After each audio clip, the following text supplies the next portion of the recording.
I think one of the guys I talked to, Justin, he had the exact winged belt tattooed around his waist.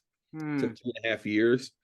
And he literally called WWE, I think it was E at the time, WWE at the time, and got the exact specs for the real belt because he wanted it to be as real as possible.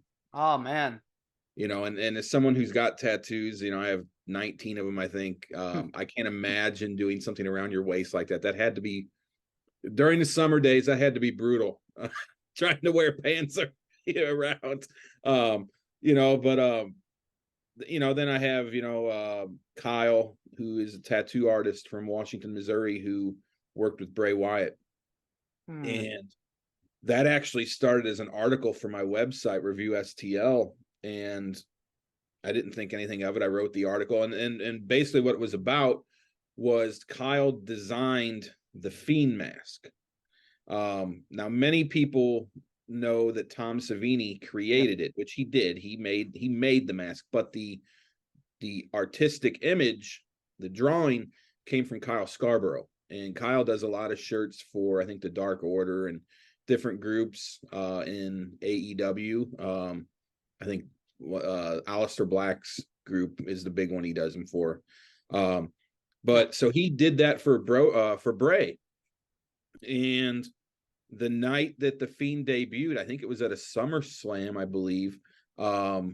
He shared with me, the details of that and how Bray sent him a text that night and let him know that it was a hit. And so I did the article on that and didn't really think anything of it. And here I'm writing this book, and I'm like, Kyle would be a good person to throw in because he does a lot with wrestlers. Bray's not just only one he works with. He was working with Braun Strowman and Buddy Matthews and other guys.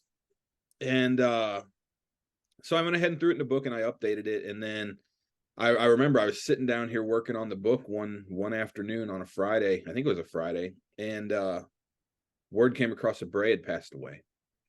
And that, I've dealt with a lot of wrestlers' deaths in my time as a fan. A lot of people don't realize when Owen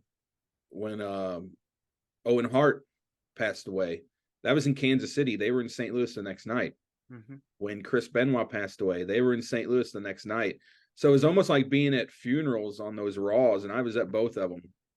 And but I will say at the time I wasn't a huge fan of either of those guys. And while it was a tragedy, it didn't really hit me, like it did some fans. But the Bray death did, because I was a huge Bray fan, and I think he was one of the more creative guys in the business going, at that time. Yeah. So that was just a shame. And I thought about Kyle immediately, and immediately his story took on a new direction for the book. So I reached out to him, and he was nice enough to share some of the text messages between him and Bray, some of the things that he had posted on social media. So I put those in the book as well. And I got a picture of him and Bray together after he had tattooed Bray's hand. So, stories like that, there's 4 other people that I interviewed as well. Izzy Moreno from Florida, who's an indie wrestler. She's 16. Some people may remember her from NXT years ago. She had a little storyline with Bayley and Sasha. Mm-hmm. And then a guy from around here, Derek Baker. He's got 3 million followers on TikTok. He goes by Baker Banter. So check him out. Great. Such an inspirational story Baker Banter is. And I was proud to be able to tell their story. That was something that I was really fighting for, because that was the last person who committed to the book. And that was the last story I wrote for the book, because I wanted to do it justice. I wanted to take my time with it and really focus on it. So that was a really important piece to the entire book itself.